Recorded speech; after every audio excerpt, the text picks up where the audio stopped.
Happy New Year, you gorgeous bunch, and welcome to What's the Tea, Amy.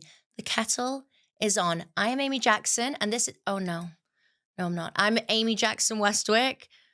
Really should remember that by now. But in all fairness, I've been Jackson for 32 years, and the latter is just over a year old.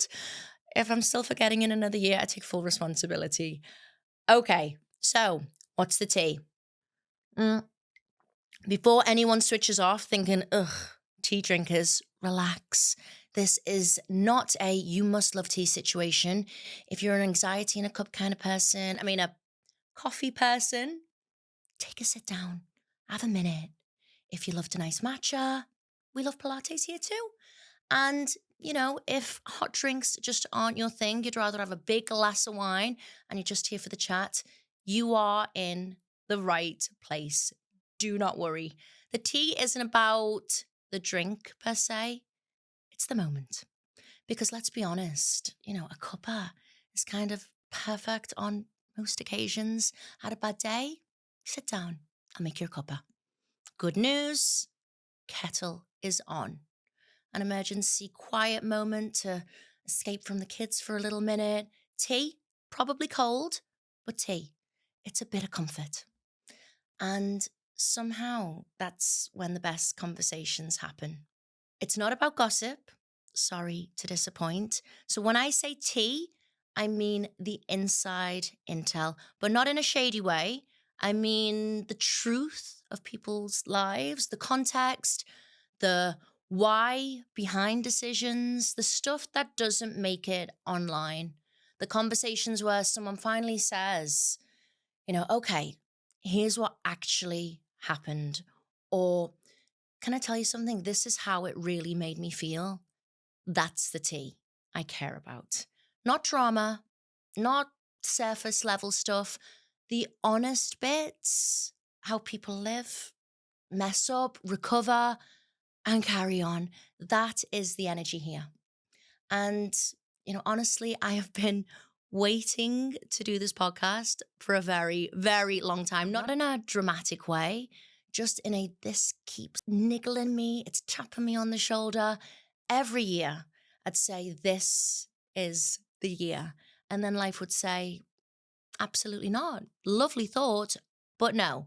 And I think part of the reason this took so long is because the last few years have been a lot.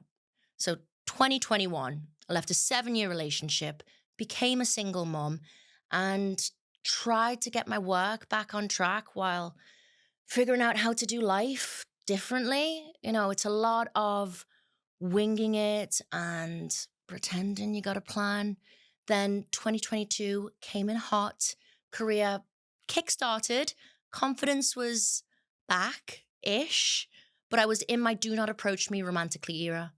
Zero interest in dating, zero interest in letting anyone disrupt my peace. And obviously, as it does, life had other plans. End of 2022, I met my husband, which just proves the minute you stop looking, life, it kind of finds you. 2023 was blending families, big adventures, finding a new rhythm, still working, still building. 2024, the wedding, which nobody actually warns you is a full-time job. And 2025, more babies. So when I say this podcast took a while, it wasn't purely procrastination, although I'm very good at that. It was life. And now here we are. And I think a lot of women my age are here too. So I see you. I know you're there. I know you're listening. So stick with me for the next 12 months and get ready for some incredible guests that will make you feel seen and heard. Now, I'm not saying it's all women, but we've done our homework, and female-led podcasts can only be a good thing. We're not lost. We're not in need of fixing, just carrying a lot and trying to do it without falling apart. So if life doesn't look like it did on your vision board, that is not failing. That's living. Life doesn't move in neat chapters. It moves in chaos, which brings me nicely to the Christmas holidays.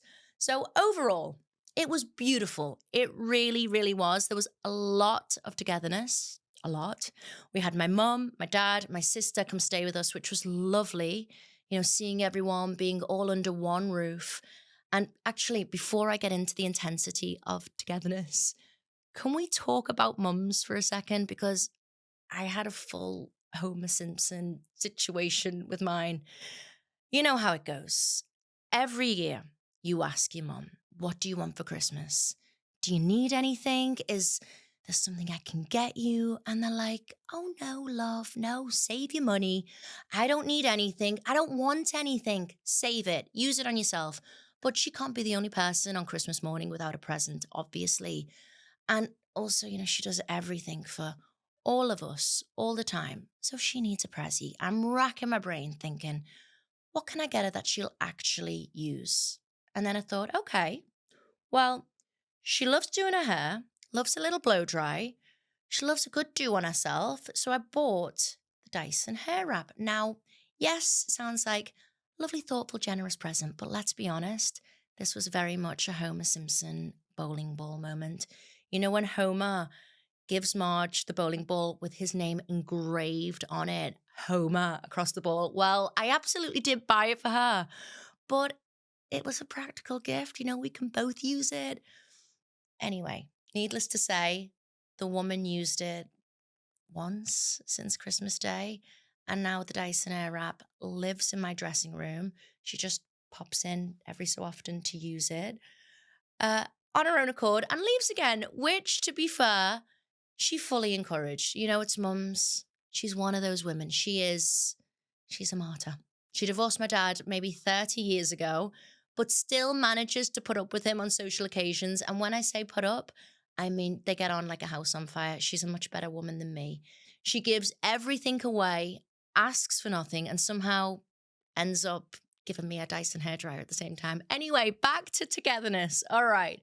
Overall, it was beautiful. It really was. But as always, about day 3, when you're with each other morning, noon, and night, nobody's on their best behavior anymore. The kids are loud. My parents are old. Everybody's knackered. And suddenly we're all asking ourselves very quietly, how much longer is everyone staying? And all of that beautiful togetherness eventually resulted in my parents and sister moving into a hotel down the road for 5 days, which was honestly kind of perfect because then we got to spend some quality time together. And, that's something I've really learned as I've got older. It's quality over quantity because too much quantity just turns into everyone being irritated for no real reason. And it applies to everything relationships, work, family, even how you spend your time. It's not about how much, it's about how present you are when we're there. It was also baby Oscar's first Christmas. He's 10 months now, which was incredibly special. Like, magical, even though he had absolutely no idea what was going on and was mostly interested in the wrapping paper. And one thing I learned through adulthood, and especially through becoming a parent, is that you don't get the highs without the lows. This year, my eldest spent Christmas Day at his dad's, and I won't lie, it was rough. I was hosting, trying to be life and soul of the party. We had our beautiful baby boy's first Christmas, and it was really special, but just something felt like it was missing. And of course, it was Dre. And then lo and behold, next day comes around, he's back, and we recreated Christmas on Boxing Day. Presents round 2, leftovers round 2, chaos round 2, which really made me think about how much pressure we put on one single day.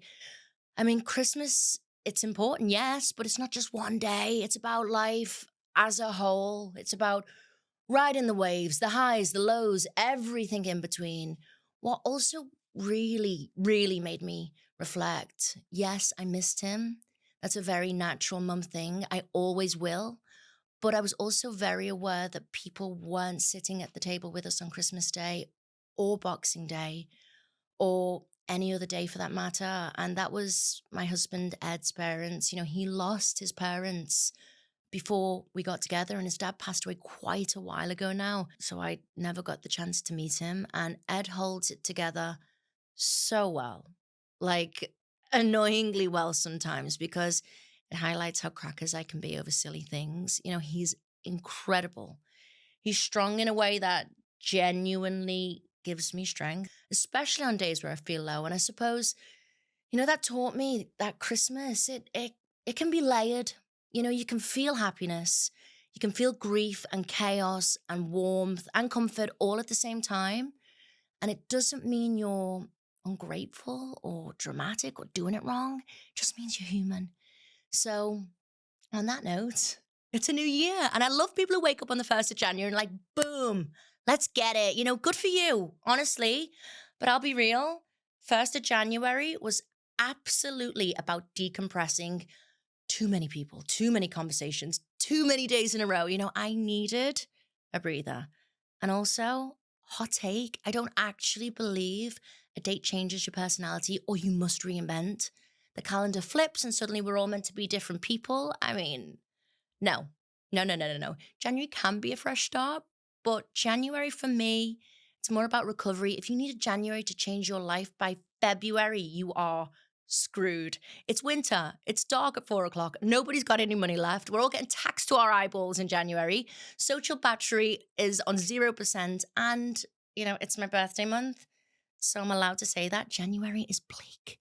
Not so fun fact, January birthdays get about half the presents of anyone else. You do not need stats. I have lived that experience. So instead of forcing motivation, I'm warming myself back up. And if you're doing the same, good. It's normal. We're mid-January now. Things are only just starting to move. You don't need to sprint into life. Just, you've got time. And that actually brings me to why I wanted to start this podcast in the first place. I think a lot of women, especially, are exhausted, not because their lives are bad, but because we're constantly measuring ourselves against versions that just aren't real. And I'm very aware how life looks online. I dress up, I share wholesome cutesy moments with the fam, I travel, but that one post that you see, that's about 2% of my entire week. The other 98% is school runs and tired days, work stress, logistics, just like everyone else. So if you compare your real life to somebody else's best posts, you will always lose. I do it myself. And what you see online is only the good bit. It's not the stress or the meltdown later or the admin. I didn't want to start a podcast that gives advice from above because who am I? I wanted one that feels like you're sitting next to someone and saying, same, let's talk, to make life feel a little bit more human again. So if you're tired of pretending you've got it all together, you're going to like it here. And just so you know what you're getting, I don't do anything by halves. We're all in. It's 2 episodes a week, 1 solo episode with me, dropping on Saturdays. Real life thoughts, whatever's actually going on behind the scenes, and 1 guest episode every Tuesday. Incredible people, real stories, opinions, lived experience, just, honest conversations. The ones I wish I heard years ago about work, that thing that pays the bills and that I also based my entire identity on in my 20s. Relationships, the good ones, the bad ones, the bloody ugly ones you should have left 6 months earlier. Confidence, why we have it one day and completely lose it the next after one tiny weird interaction. A little bit of motherhood, the little loves of your life, and the reason, you haven't peed alone in the last 5 years, and all the stuff we swear we've got figured out until life humbles us again. Look, I am not here to be everyone's cup of tea. I'm here for people who are tired of pretending. And if that's you, you're in the right place. Last year was Year of the Snake. She shed, she survived. This year, it's Year of the Horse. So saddle up, baby, because we're going places. And we need you. Subscribe, give us your feedback, and I'll be bringing fresh tea to you.